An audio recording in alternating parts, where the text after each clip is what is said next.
The only station in Sacramento giving you local sports coverage from 6 a.m. to 6 p.m. Monday through Friday. Sactown Sports. Jerry Reynolds is going to join us. Jerry's usually here a little later in the week, but with everything going on, we invited him to come on. Also, you got the fact that, as Jerry's told us, if I have this story right, do I have this story right? There's 3 people that he's told, you should be a coach. Kara Lawson, Jim Les, and Doug Christie. Oh, I think those are the 3 people. okay. Yeah, let's find out. Coach Jerry Reynolds with us, all-time Kings icon. Do I have that story right, Jerry? Are those the 3 people that you told you should become a coach? It is right. Yeah. Very, very true, and very happy for Doug. And, of course, there's probably 4 or 5 I should have told not to, including myself maybe. But, I was really happy for Doug. I honestly thought he did a very good job under almost impossible circumstances. Interim coach is tough enough without having 2 different teams to interim with, which is kind of what he had to adjust to. And I think, I think the experience that he had this season will bear fruits going forward. The fruits of victory. Hey, Jerry, some people are up in arms about who made the decision, and is the owner meddling here? Was it Scott Perry's hire? What's your opinion on that, and does that even matter at this point? Well, it doesn't matter if it's the right choice. I'm one that thinks it's a good choice. Now, if Eric Spoelstra was available and wanted to come, I'd probably be in favor of that. No disrespect to Doug, and he'd understand that, but that's not the case. But, it certainly doesn't – you wouldn't think that with nobody actually interviewed that there was much of a search, would you? Right. So it certainly appeared that ownership, Scott, anybody, I guess you'd have to say they had pretty much made their minds up, and you'd have to say it's a possibility minds were made up before they even hired the general manager. I don't know. Mm-hmm. But the point is, when you don't have a search, that's the kind of questions you get. Jerry, I know you've been through this as an assistant, as a coach, and we know all about the trades the Kings made, and Mike Brown was fired. But how much harder was Doug's job this year, given that on his own staff, you had the assistant GM leave, you had the guy who was more or less running the defense leave in the middle of the season, the changes to the coaching staff itself, how much harder did that make Doug's job this year? Well, quite a bit, and like I say, and then, of course, the additions of the players after the trade deadline, it was really a totally different kind of team.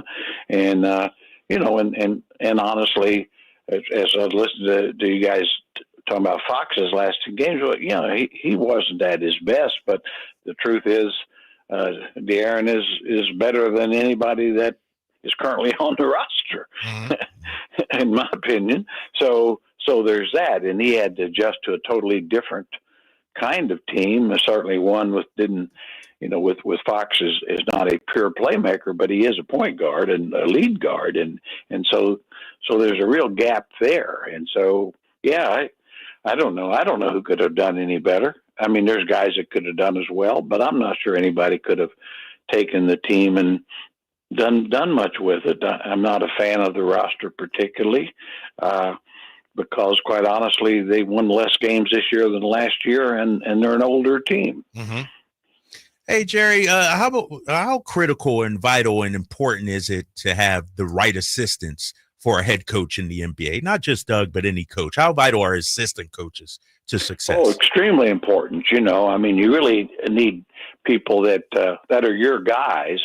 It doesn't mean that some of the guys that were on the staff, with Doug at the end of the season could very well be his guys, but that's really important. And I think it's important that he get to kind of develop his own staff, and I think it's for a young coach like himself, it wouldn't be bad to, have a guy, former head coach. Now, I know Jay Triano has been that, but it wouldn't, I always like the idea when you see guys like Scott Brooks and Nate McMillan sitting on a bench.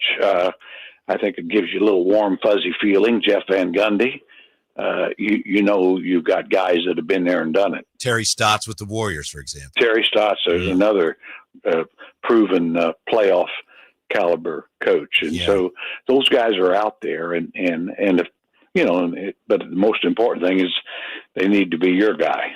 Now, when you were coaching, I'm sure you had your lead assistant, you had somebody running the offense, somebody running the defense. Would you have 6 or 7 assistants, Jared, when you were head coach? Yeah, or one, actually. And I always remember my first interim stint. I didn't have any for a couple of games. Really? Wow. I was a Lone Ranger, buddy. By yourself out there, huh? I was yes, sir. I wrote the scouting reports up on the board and coached the offense and the defense, and I might even.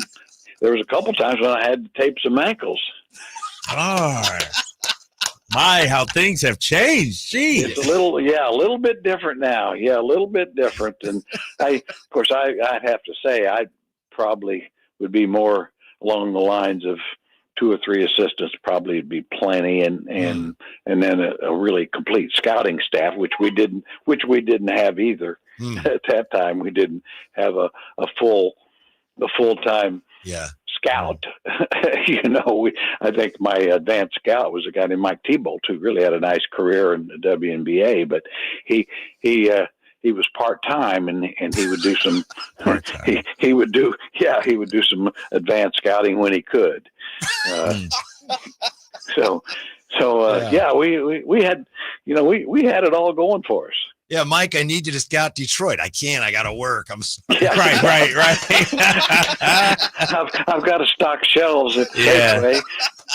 That's hilarious. Hey, Jerry, you talked about the roster, and Scott Perry, in my opinion, walks into a difficult situation, and he said he has talent, but I don't know if it's winning talent, a winning combination.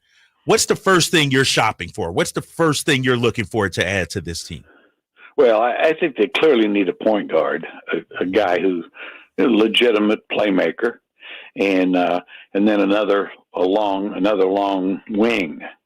I mean, if you could have a list of guys, of course, there's a lot of guys, ideally that if you could get, would really change the team. But I think that's the team needs. And how do you get them? I mean, because I think first thing you really got to find out who might be available and who on your team might have value in getting those people. Mm-hmm, mm-hmm. I would think, Coach, outside looking in, DeMar is a key to this. If DeMar doesn't want to be here, then it comes down to what you can get for him. I'm assuming that the other big names, the Kings want to keep them and they want to stay here. But what do you think of this name? Because we talked about this yesterday. And he's not a perfect fit. He plays point guard, but he's not a pure point guard. If it's true that the Grizzlies might shop Ja Morant, would you be interested in looking into that from the Kings standpoint? I'm not as a big a fan of Ja as a lot of people anymore. He's a marvelous talent. Don't get me wrong, but I just think availability scares me to death. Yeah. And the way he plays, he's so gifted athletically. It's almost say he's going to miss games. Yeah. I'll tell you, I'd much rather have this. You guys might not agree. I'd much rather have Trae Young than Ja Morant. Wow. Okay. Tell me why. What do you like about Trae, Jerry? He's a much better playmaker. Mm-hmm. He is a much better playmaker, shooter. Defensively, he's not as good, but then Ja's not exactly a stopper either. Right. Yeah. And he's been far more available. Mm-hmm. Yeah. Hey, Jerry, let me ask you this, because, when I look at this Kings team, I talked about the talent, but I don't see a togetherness. It seems like they're coworkers. How important do you think guys need to have a relationship off the court as well as on the court in the NBA? It sure helps. I don't know that you have to, but I'd say that probably 90% of the quality teams do have that. Now, often winning kind of begets that. And not winning has a tendency to kind of splinter things. You know what I mean? Because that fingers start pointing all different directions, never usually inward. I'd agree. I mean, it's one of those things that I think as a coach, and certainly with Doug, he's got good relationships with people and good at that, is trying to find ways to ways to get guys to get on the same page. And I always say the real thing is players have to understand, all of them, even the real good ones. Everybody has to be willing to sacrifice something. Mm-hmm. Now, the better you are, the less you have to sacrifice. Michael Jordan didn't have to sacrifice as much as Luke Longley. Mm-hmm. But, he sacrificed something because he could have averaged 40 a game. Yeah. Here's a question for you from Jeffrey Simpton in the YouTube chat. Jeffrey Simpton says, would someone please ask Mr. Reynolds if he thinks Doug Christie can make a silk purse out of a sow's ear? I'll ask you because that's what Jeffrey wants somebody to ask you, Jerry. No. I tell you what, Jeffrey, that's a great question. I think he could make a sow's ear purse. I think he has a chance of doing that. So I think sometimes you just have to make the best of it. It's like the old saying, you put a lipstick on a pig, it's still a pig, and that would be true, except it would be a better looking pig. Jerry, I don't even know where to go after that. You know what I mean? I want to get right back to basketball real quick, because one of the conversations we had yesterday is, do you need a guy to compete for a championship, or can you build a team full of Robins, I guess, and be competitive? What say you, Jerry? Do the Kings need to go find a guy? Well, I think history would say that is the case in about 80% of the championship teams. They've got, whether it's a Boston last year, Tatum and Brown would probably both be in the top 10 of the league, 10 or 12. So you got that's a good place to start. And now there have been teams, Detroit in 2004, and we talked about Seattle one year. Mm-hmm. But even I always point to Golden State back in '75, along with they had Rick Barry was one of the 3 or 4 great best players in the world at the time, and they had a bunch of role players. And they had Jamal Wilkes, yeah. But without Rick Barry, they weren't going to win anything. Mm-hmm. And I guess the easiest way is to get that guy. I mean, it's not the easiest way, but if you got that guy, in other words, if the Kings had Giannis Antetokounmpo on this team, would they win a championship? I don't think so, but they would be a serious contender. Mm-hmm. Mm-hmm. And that brings us to talking about teams way back when. Time for Jay's throwback question. Okay. Jerry, this is always my favorite part. Do you have time today? I know we caught you. I have time for Jay anytime. All right, Jay. Legend, I want to take you back to, and let me make sure I have the date correct. That would be June 27th, 1989, and it happened in New York City. And in the celebration of my guy, Doug Christie, getting a job, I want to talk about, which is a celebration, I want to talk about a low light of the Sacramento Kings, and you happen to be around, unfortunately. Glad you were still getting checked. 1989, the Sacramento Kings had the number 1 pick, and they took Purvis Ellison. I remember it well. I'm glad you do, because I want to know how in the hell and who made the decision to take Purvis Ellison over some of the names like Sean Elliott, Glenn Rice, guys like that. And can you just take me into draft day, take me into the war room? How did Purvis Ellison become the pick? Well, he was the pick all along, I guess. I mean, Bill Russell was the general manager, and we never brought anybody in to work out. Bill said he knew who he wanted and who the best guy was. And so, because I was a coach at the time, and I asked him if I could, call and talk to that. I wanted to call and talk to the guy at least before the draft to get some idea, if he speak English or whatever. And, but Bill said, no. I said, I don't want you to do that. He said, because if you do, it might get out that we're going to take him. And I told Bill, I said, well, Bill, we got the number 1 pick. Ain't nobody can jump in front of us. So, but anyway, that was, that was the thing at that time. Now, the guy, and I didn't do much scouting. I mean, Bill was pretty much that was his thing. But the only guy that I really did like a lot was Sean Elliott. But I didn't necessarily want to push for him personally, because at that time, sadly, we had Ricky Berry, and I thought Ricky was clearly better than Sean Elliott. And I wouldn't deviate from that one iota. Barry was going to be better than Page for sure too. And but anyway, what happened. But anyway, it wasn't the best of times, Jay. I'll tell you that. And then Purvis, Purvis was talented, by the way. He had a 20 and 10 year in Washington, just the year his rookie contract was running out, and he got another one. And then something happened, and he dropped a piano on his foot and was never able to play again. There you go.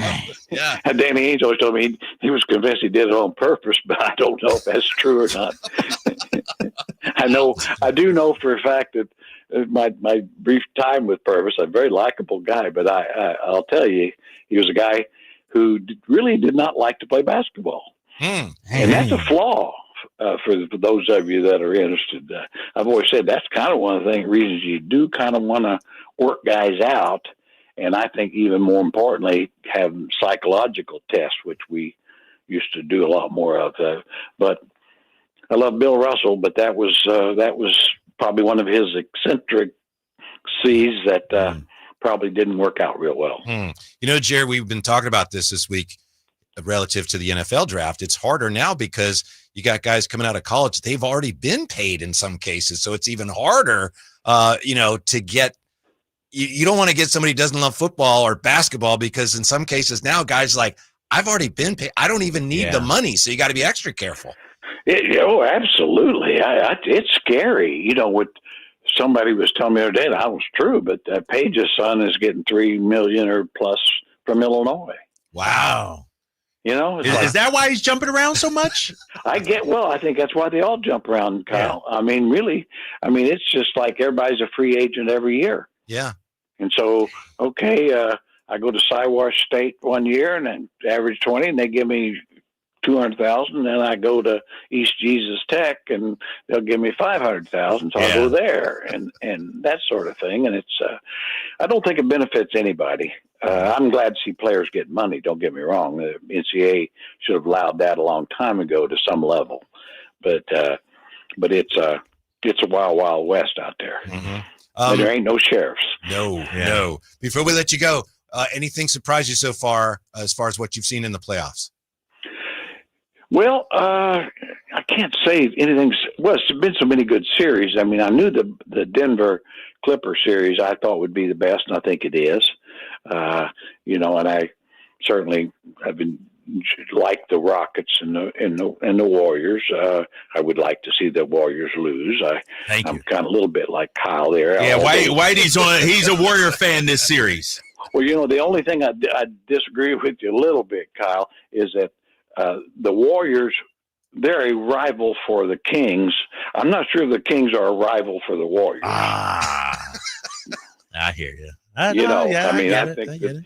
think there's a road this franchise needs to go down before we can say that. Yeah. That road is the I-80 for a so playoff. I just wanted to kind of make sure you guys are on the right path. I try to guide you as well as I can. We appreciate it. Yes. We're still and yes, Jay, I appreciate that. And yes, I'm totally innocent. That boy. That was his decision. Jerry. You can't find DNA anywhere on me on that deal. Thanks, Coach. We appreciate it. We'll talk to you soon. All right. See you guys. All right, Jerry. Wow, it's the first time. That's dope. First time Jay took Jerry back to some unhappy Kings memories, if I'm not mistaken. Yeah, the crazy part is I was sitting there looking at it, and I think I saw this. I don't know if I sent it to you guys or not. I came across a social network, and it was showing every team's last number one pick. And, of course, that's the only number one pick here for the Sacramento Kings in 89. I was like, dang. Because if you look at it, even if you're in the 30s, you don't know who the hell Purvis Ellison is. I barely know who Purvis Ellison is, right? Yeah. And so I had to really go back and look at the 89 draft. Fellas, if you look at the 89 draft, the best player, and there's no slight to him, is Tim Hardaway. Tim Hardaway is a Hall of Famer. Yes. He's the best player of the 89 draft. Yes. Now, Vlade Divac, Hall of Famer. We would probably say Tim is better than Vlade, correct? Mm-hmm. Beyond that, you got Sean Elliott, champion, but nothing out of the ordinary. Glenn Rice was a hell of a shooter. Yeah. Super dope, depending on if you like him or not. Mookie Blaylock, Dana Barros, a heck of a shooter. Shouts out to the Celtics. Supersonics. Sean Kemp, of course. Yeah. Absolutely. And BJ Armstrong. And then you got Clifford Robinson, Dino Raja. Beyond that, it's like, dang. So I say all that to say, of course, the year the Kings get the number 1 pick, there's really no gimme. Mm-hmm.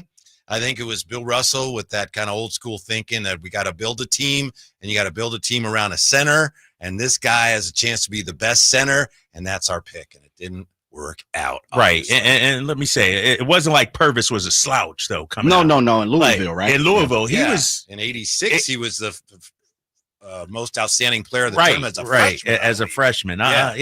He had a really good college career, just didn't translate to the pros. He was never nervous Purvis, but by the time he got in the pros, it's like, does he even have a pulse Purvis? Yeah. Damn. He didn't want to hoop? How do you not even want to hoop and you're the number 1 pick? And he averaged 17.6 and 8.7 rebounds in college as a senior. 17.6, 8, like he was wildly consistent his entire college career. And it's hard to imagine not loving basketball and being able to do that. Yeah. Like if you had a motor, what could you have become? Mm-hmm, you know? Mm-hmm. If you look at the 89 draft, fellas, there's great names. They're, rotational pieces, guys like the Danny Ferries, J.R. Reed, love J.R. Reed, friend of the show, Stacey King. Yep. There's some great people. Nick Anderson's part of that, Michael Smith. There's a bunch of guys, but it's minus Tim Hardaway, Sean Kemp, maybe Vlade Divac. Beyond that, there's really no just stars. There's probably 3 stars in that whole draft. And that's Glenn Robinson was a star at one point in time too. So I give him 4. But Uncle Clifford, love Uncle Clifford. Yeah. Loved him. Yeah, absolutely. Sherman Douglas played for a long. Kenny Battle played for a while. There's some guys that balled and did their thing.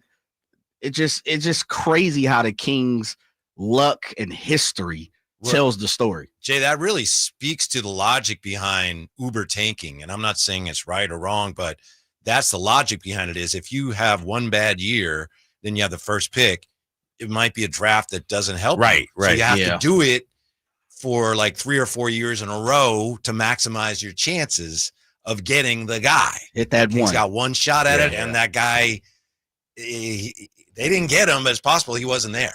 He certainly wasn't the guy that they picked. Yeah, when you look back in history, there's 3 Hall of Famers from that year. Tim Hardaway jumped ship quick, though. Golden State jumped ship super fast. Said Glenn Robinson bounced around a couple times. He got drafted, of course, by the Miami Heat. Played at Charlotte for a long time, LA, things like that.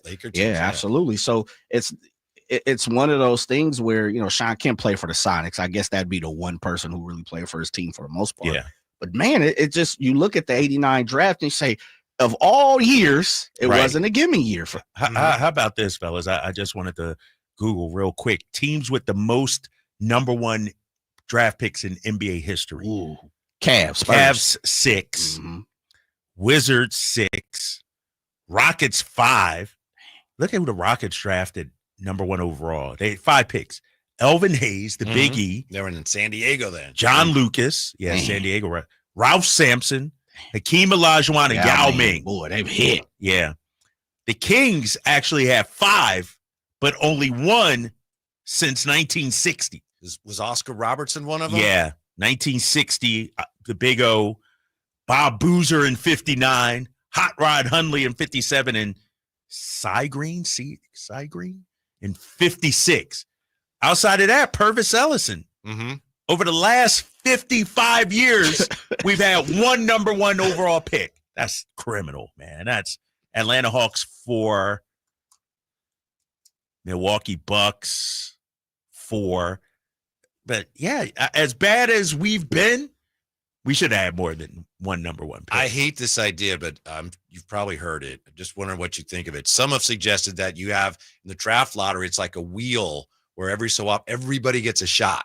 Yeah. Like you take turns. Turns. Not based on your record. It's like whether it's your turn or not. I think that's a terrible idea. You think it'll work?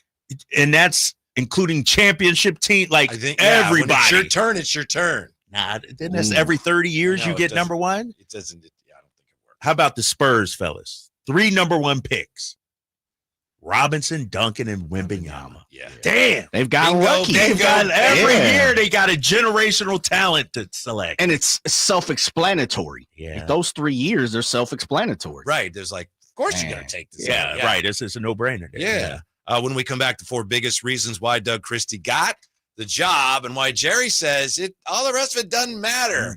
If it's the right decision, it doesn't matter with the draft, guys. When we come right back, Sactown Sports.